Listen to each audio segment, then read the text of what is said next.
This happened to me a couple of weeks ago, and I think it's still an ongoing issue, despite what I want to believe.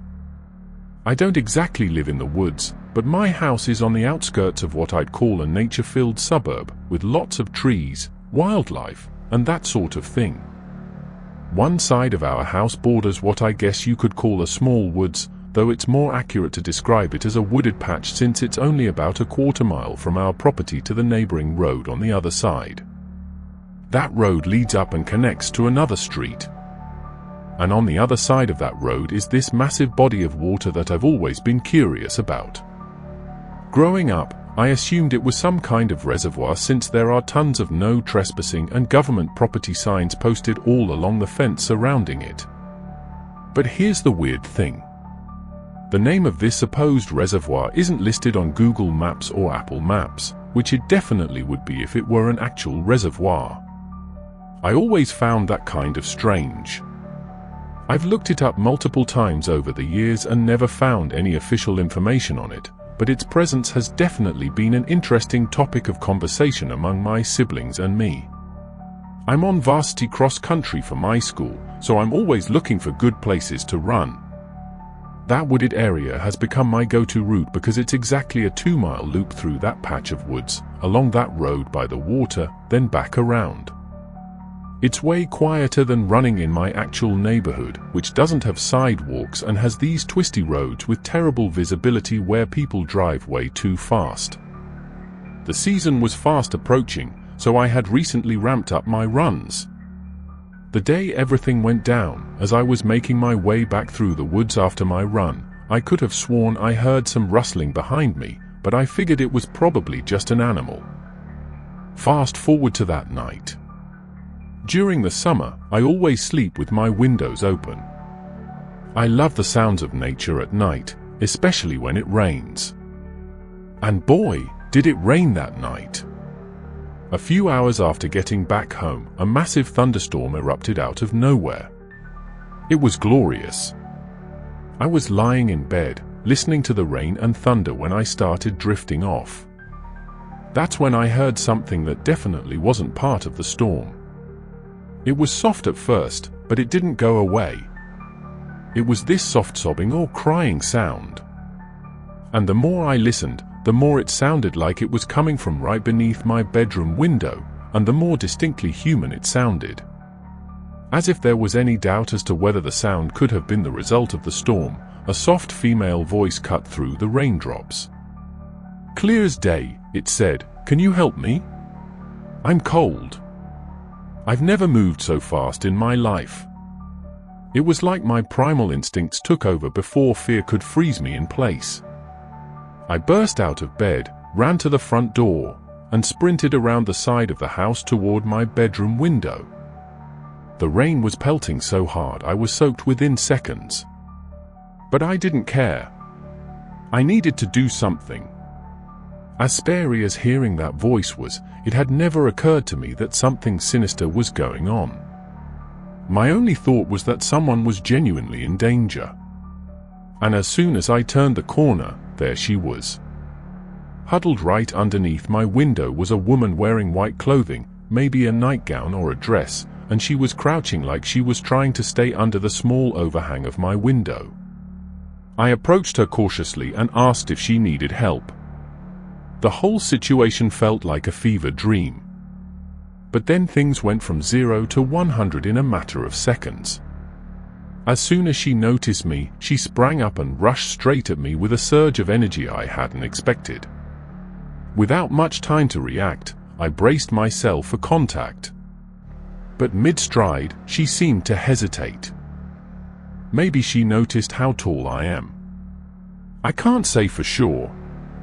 But instead of engaging me, she deviated from her collision course and veered off towards the woods. I stood there in shock as she disappeared into the darkness, running impossibly fast for someone with no shoes on. I didn't follow her. I immediately went back inside, still dripping from head to toe, and I woke my dad up. When I told him what happened, he was just as freaked out as I was. We went around and made sure every door and window in the house was locked. We talked about calling the police, but it was already after midnight, and we figured that by the time they showed up, the woman would be long gone.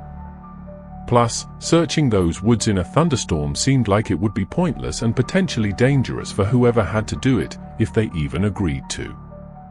So, we decided to just deal with it in the morning if necessary. I managed to fall back asleep eventually, and the next couple of days were completely normal. My dad and I chalked the whole thing up to one of two potential explanations: a homeless person looking for shelter or someone who was mid-mental break. But what happened that night wasn't the end of the ordeal. In fact, it was more like the beginning.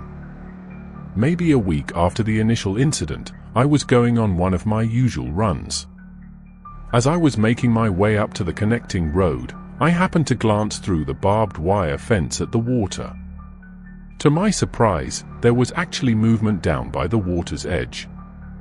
I stopped running and looked more closely. There, sitting on the water's edge with her feet dangling in, was a woman. I froze in complete terror. I mean, how was she even there? The fence around that property doesn't have any holes that I've ever seen, and it's topped with barbed wire. Not to mention the fact that it's like 10 foot tall to begin with. I must have made some kind of noise.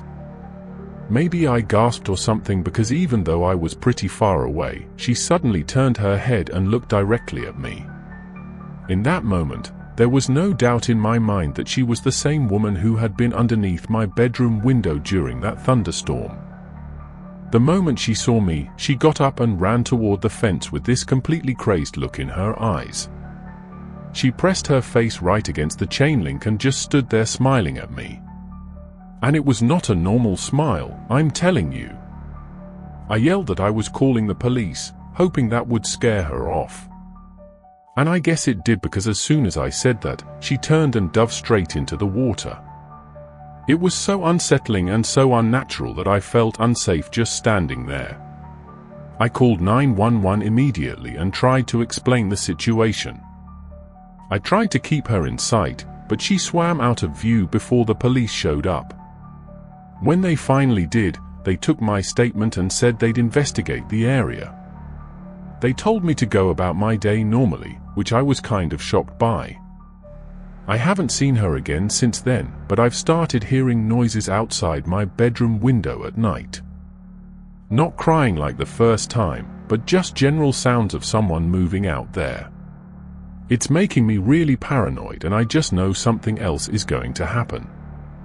I've actually been reluctant to go running because I don't want to run into her again. I get that she's probably psychotic and probably followed me home after a run one day, but what remains the biggest mystery to me is how she ended up on the other side of the fence. My sister and I have spent hours looking for a way in there. I'm telling you, it's impossible. My cousin Nick is one of those conspiracy theorist types, and he's convinced that there's something more to the reservoir that the government wants to hide. But I think that's ridiculous. Still, I've never felt more unsettled in my own home. I'll just go ahead and say it. I'm a middle-aged man in a failed marriage. My wife and I fight over everything. I can't really remember what my wife and I were fighting about this time. Probably something stupid. I ended up storming out of the house, something that happens all too often. Usually, I just get a hotel room in a situation like this, but I didn't want her chasing after me. So, I decided on a different option. I own a piece of property in the middle of nowhere that I've been meaning to repurpose. I think it used to be a shooting range or something like that. I honestly don't know. The previous owner died and his estate just wanted to get rid of it. The building itself is this weird concrete block structure with a few warehouse-type rooms downstairs and an office area upstairs. It's actually pretty big despite being only a few rooms. I figured I'd spend the night there. There was no way she'd be able to find me. I drove the 20 minutes through the increasingly desolate roads, and about halfway there, I noticed dark clouds building up. By the time I got there, I could hear thunder rumbling in the distance. I parked in what used to be a parking lot just as the first drops of rain started falling. I keep a spare set of keys hidden behind a loose piece of siding, which I was able to locate pretty easily. By the time I got settled, the storm had really picked up. The building has metal roofing, and the rain was coming down hard enough that it sounded like someone was dumping gravel on the roof. There's a decently comfortable cot in what I assume used to be the office on the second floor. That's where I'd be sleeping. Once I got settled, I finally felt some peace for the first time in weeks, despite the storm outside. Actually, the sound of the rain was kind of soothing. It made the place feel completely cut off from the world. But of course, nice things never last. Not for me, at least. The moment I started getting drowsy, I was ripped back to reality when the sound of shattering glass broke through the noise of the storm. My heart immediately started pounding. I lay there for maybe 30 seconds listening over the drumming of rain on the metal roof, trying to figure out what direction the sound had come from. I keep a hunting rifle in one of the adjacent rooms there, mostly so my wife doesn't know I own it. So, I grabbed it as quietly as I could and started making my way down the stairs. I stood there at the bottom of the stairwell, listening for something other than the sounds of rain, but there was nothing. Complete silence except for the storm. I decided to search the entire building methodically. I went room by room, rifle ready, checking every closet and corner. In the back room, I found what I was looking for. One of the boarded-up windows had a hole punched through it with glass scattered on the floor inside, but that was it. There were no signs of entry, and despite the window being shattered, there wasn't enough room for someone to fit through it. Still though, I was paranoid to my core. I spent another 20 minutes examining the property, but I couldn't find anything that even remotely looked out of place. I figured it was probably just vandals who threw a rock through the window and took off when they heard it break. I found some cardboard in one of the other rooms and taped it over the hole, then went back upstairs. I kept the rifle next to the cot just in case, but I was pretty convinced whoever it was had already left. I'm not sure how long I'd been lying there, maybe an hour, when I heard what I thought were footsteps moving below me. It was hard to tell over the rain, but it sounded like someone walking slowly, trying to move quietly under the cover of the storm noise. I again grabbed the rifle and crept to the top of the stairs. This time, not risking alerting the intruder by walking down. The footsteps had stopped though, but there was no way they could have heard me. I waited there like a statue for maybe 5 minutes, feeling beads of sweat start forming on my forehead. I ended up searching the place again, but again, there was nothing. I started wondering if I was imagining things or if whoever had been there had snuck out before I noticed them. That didn't explain how all the doors were still locked, though. This time I went outside into the pouring rain and searched the perimeter with my phone's flashlight. There were no vehicles nearby or any signs that someone had been there. It was starting to freak me out. Part of me wished I'd find something just to assure myself I wasn't going crazy. I went back upstairs and tried to rationalize what I heard. Between the rain on the metal roof and the general creaking that old buildings do during storms, there were a dozen explanations for sounds that might seem like footsteps. I tried to focus on getting some sleep, telling myself I was being paranoid. But that wasn't the end of it. Before I could even settle in again, I heard what sounded like furniture being dragged across the floor below me. This was different. Not something that could be explained by the storm. The unmistakable sound of something heavy being pushed or pulled across concrete is not something a storm could create. Not in a million years. This time, I didn't hesitate. I grabbed the rifle and stormed downstairs, flipping on every light switch I could find. I was getting angry now, which was probably better than being scared. I yelled out into the darkness that I wasn't messing around, that I was armed, and that I wasn't afraid to defend myself or my property. My voice echoed through the empty rooms and then died away into silence. Nothing had been moved, and no one answered me. You might be wondering why I didn't call the police at that point. It was partly because I wasn't sure what I'd tell them, but mostly because the property isn't completely up to code, and that's putting it generously. The last thing I needed was to bring official attention to the place. But standing there in that empty building, rifle in hand, yelling into the darkness, something suddenly shifted.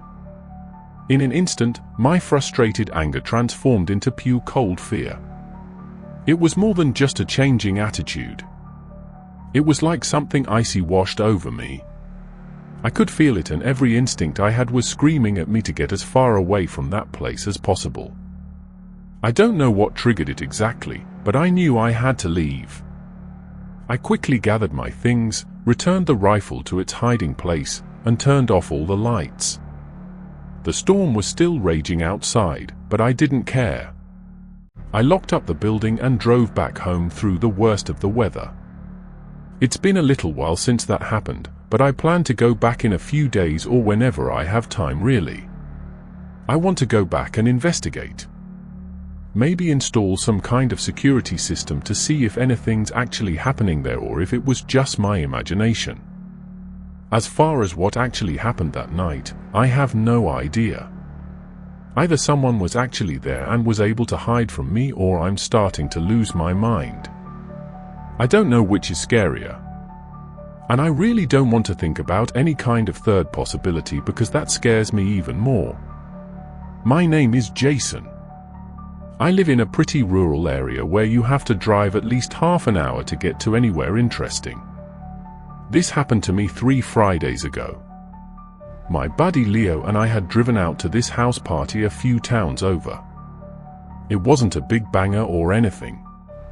Just one of those chill gatherings where people hang out in someone's backyard playing beer pong and listening to music. A little collegey to be honest, but there's not much to do around my neck of the woods if I'm being real. I was the DD that night, so I'd been nursing the same beer for like 3 hours while Leo was doing his usual thing, getting progressively louder and more philosophical as the night went on. He was pretty plastered by the time we left around 1 a.m., which was funny up until I realized I'd become his de facto babysitter. After finally dragging him away from the girl he was flirting with, I ushered him into my car to make the 20-some-minute drive back home. The weather had gotten pretty nasty while we were at the party, though. What started as a somewhat refreshing drizzle had become a torrential downpour that made it hard to see more than 30 feet ahead.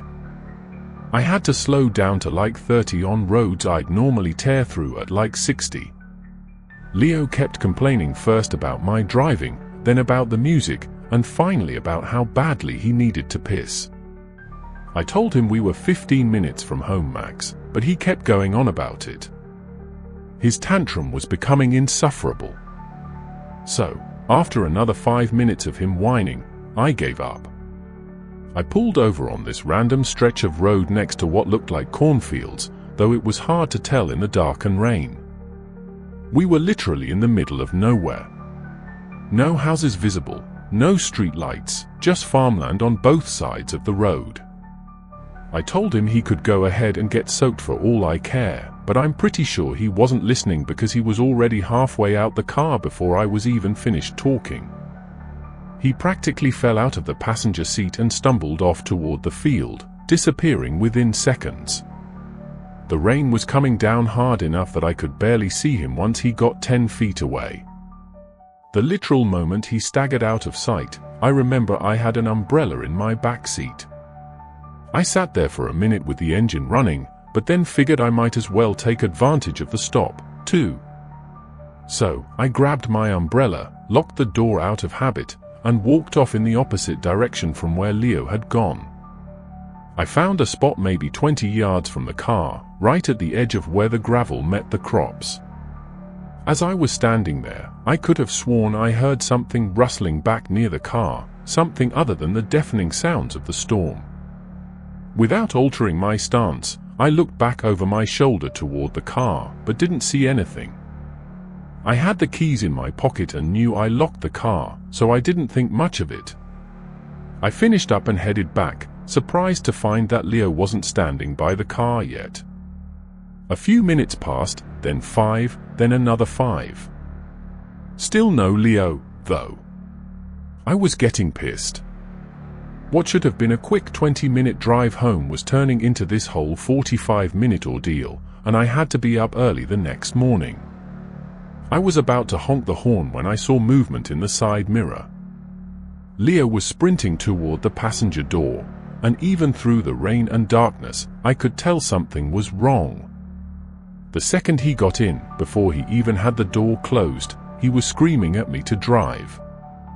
As if some kind of survival instinct activated in me, I pulled out of there as fast as I could, but with the rain and all, it wasn't like I could speed. Leo started explaining that while he was doing his business, he saw what he thought was me somewhere to his right. The person started walking deeper into the field, and Leo, in his drunk logic, thought I was messing with him, or maybe that I was drunker than I'd let on. So, he followed. He said he followed for a while, not entirely sure what I was doing and too drunk to analyze the situation properly. Eventually, the figure turned around and Leo realized it definitely wasn't me. He said he couldn't make out any details in the darkness, but it was clearly someone else. The whole explanation took maybe 30 seconds, but before he could even finish talking, I felt the car start drifting sharply to the right, and then came the unmistakable sound of a flat tire. It was literally a worst-case scenario. Continuing the drive was not an option. The car was pulling way too much. Reluctantly, I pulled over. We were maybe half a mile from where we had originally stopped. Not close enough for it to be an immediate danger, but not exactly far enough for me to feel comfortable. I snapped at Leo to get out of the car and help me out since he was responsible for landing us in this mess. But when I walked around the car to inspect the flat, my anger at Leo became fear. Pure fear. There, lodged in the side wall of my rear passenger tire, was a screwdriver. There was about a 0% chance that it happened coincidentally. Someone had jammed it in there, and with force, too. Judging from how deep the puncture was, Leo started freaking out, but I snapped at him to get it together. The two of us rushed to change the tire, which was especially nerve-wracking in the pouring rain. I didn't want to think about who had sabotaged my car or why. But with every passing second, my hands got shakier and shakier. I felt like someone was going to catch up to us at any moment. The fear was so sickening, I actually started feeling nauseous, which is something that no nightmare can ever match. I was finishing tightening up the last lug nuts when all of a sudden a scream rang out from somewhere behind us. It was clearly a woman's scream, which made the situation 10 times scarier since the person Leo claimed to have seen was a man. I threw the tools in the trunk, ditched the tire, and got back in the car as fast as I could. But as I was pulling away, Leo started tugging my arm, saying that we had to go back because someone was in trouble. I told him there was no way I was going back, even though a part of me felt like I was making the wrong decision. Leo called 911 as I drove away, giving the operator our location, or as close as he could figure it. Leo was furious with me the whole ride home, saying someone could be dying back there, but I couldn't bring myself to turn the car around. I was just too afraid. I didn't say much until we were pulling into my driveway, trying to ignore Leo calling me out for being a coward and whatnot. Instead of dropping Leo off, the two of us sat in my driveway to try and make sense of everything. Leo was convinced that the scream came from someone who was being attacked or stalked by the person he'd seen, and he felt guilty that we had just driven away instead of helping. But I wasn't so sure about that theory. If someone was out there doing something sinister to another person, why would they ever draw attention to themselves by puncturing a passing car's tire? To me, that seemed like the last thing you'd want to do if you were trying to hurt someone without being caught. Plus, if there really were a woman in trouble, she would have been able to see our car in headlights when we first pulled over. Why wait until after we had driven off to call for help? It didn't make any sense. And as I was explaining my rationale to Leo, I finally felt that I could vocalize what had until then just been a gut feeling telling me to get out of there. The scream must have been part of some kind of trap, like maybe there were multiple people out there. It wasn't out of the realm of possibility. But even that theory doesn't make much sense, which writing this all out is making me realize. Actually, that theory sounds equally as absurd. Who in their right mind would stop their car on that random road at that hour of the night? There's no way someone could have hatched a plot to lure a traveler out of their car there in the pouring rain, no less. Leo and I argued back and forth about it for a while, ultimately agreeing to disagree.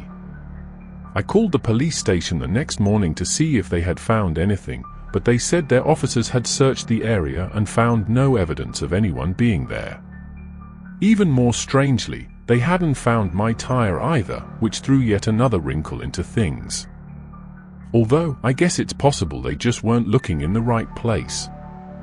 A few days later, Leo suggested that maybe it was actually the woman, not the man, who had punctured my tire.